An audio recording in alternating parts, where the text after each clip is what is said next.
Alors on souhaite démontrer une inégalité sans utiliser la calculatrice. Une inégalité qui fait apparaître une expression qui est pratiquement la même, sauf qu'à gauche c'est avec un 1,57 et à droite avec 2,34. Alors pour s'y prendre, eh bien on va simplement partir du constat suivant, à savoir que... Ah mince, il marche pas. Ici, il marche. Que 1,57, oh bof, il marche pas terrible. Excusez-moi, hop, on le rouge. On va partir du constat que 1,57 eh bien, est plus petit que 2,34. Bon. Alors pour faire le calcul correspondant aux expressions à démontrer, la première des choses à faire, c'est élever au carré. Donc, posons-nous la question, savoir entre les deux, 1,57 au carré et 2,34 au carré, eh bien lequel des deux est le plus grand? Bon ben, on sent bien que c'est 2,34 au carré. Effectivement, c'est 2,34 au carré, mais la raison c'est pourquoi? Eh bien, c'est 2,34 au carré parce que la fonction x au carré est une fonction croissante pour les x positifs.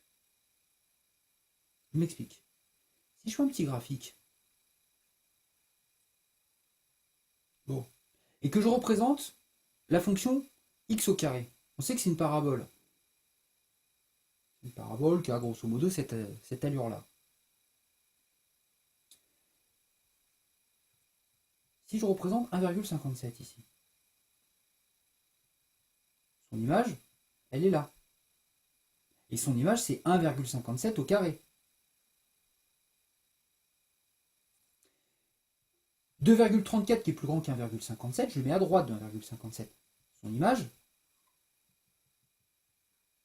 elle est ici, 2,34 au carré.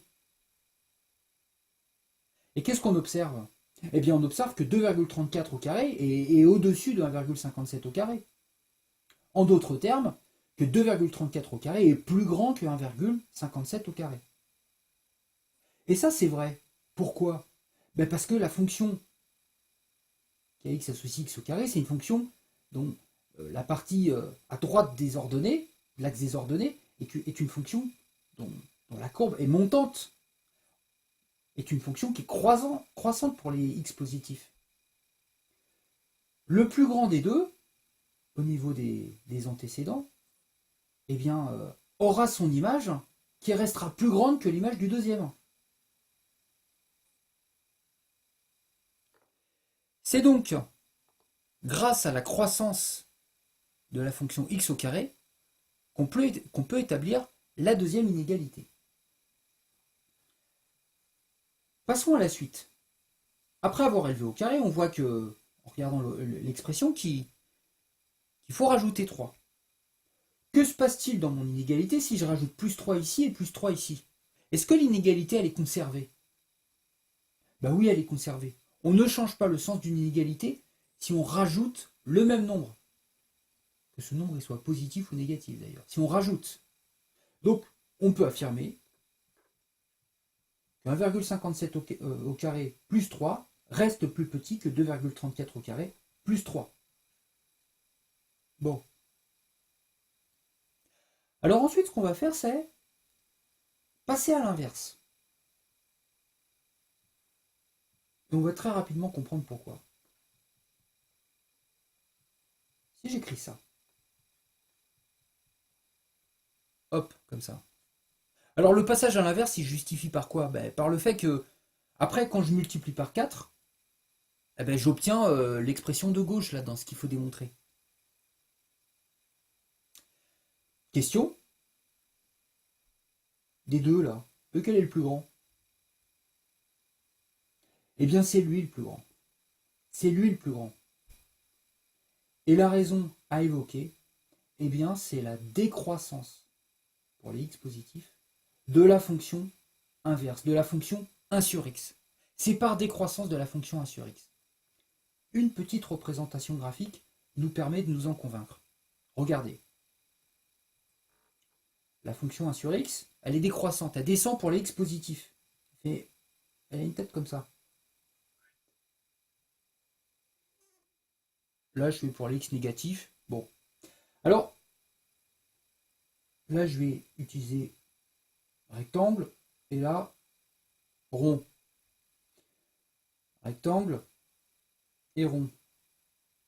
Vous allez comprendre ce que je fais là. Comme ça. Donc là, 1,57 carré plus 3, je l'ai représenté par un rectangle. Bon, je le représente ici. Parce que j'ai la flemme d'écrire 1,57 nanana. Bon. Donc là, j'ai 1,57 nanana. Son image, elle est là. C'est 1 sur 1,57 nanana. Bah oui, c'est la fonction qui a x associe 1 sur x. Donc là, c'est 1 sur le carré. Puisque le rond, il est plus grand que le carré, je le mets à droite du carré. Bon. Et là, je vais avoir 1 sur rond. Ben, on voit que 1 sur carré, il reste plus grand que 1 sur rond. Et pourquoi? Ben, parce que la fonction 1 sur x, elle est décroissante. L'image du plus grand devient plus petite que l'image du plus petit. Bon, c'est la décroissance de la fonction 1 sur x. Ce qui justifie donc ce qui est au-dessus.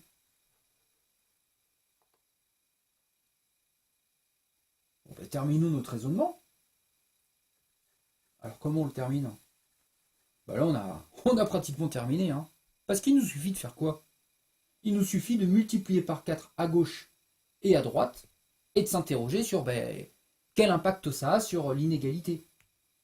Eh bien, on sait, depuis la classe de 3e, qu'on ne change pas le sens d'une inégalité lorsqu'on multiplie les deux membres de cette inégalité par un nombre positif. 4, c'est un nombre positif. Donc, je ne change rien à faire x4 à gauche et x4 à droite. Attention, hein, si j'avais fait fois moins 4 à gauche et fois moins 4 à droite, mon inégalité aurait changé de sens. Mais là, c'est un nombre positif, donc ça ne change rien. Bon, ben, ceci étant écrit, j'ai terminé. Hop. Puisque ça, c'est pareil que l'inégalité. Ben voilà, on a terminé. Et cette inégalité obtenue, on l'a obtenue sans utiliser la calculatrice. Voilà.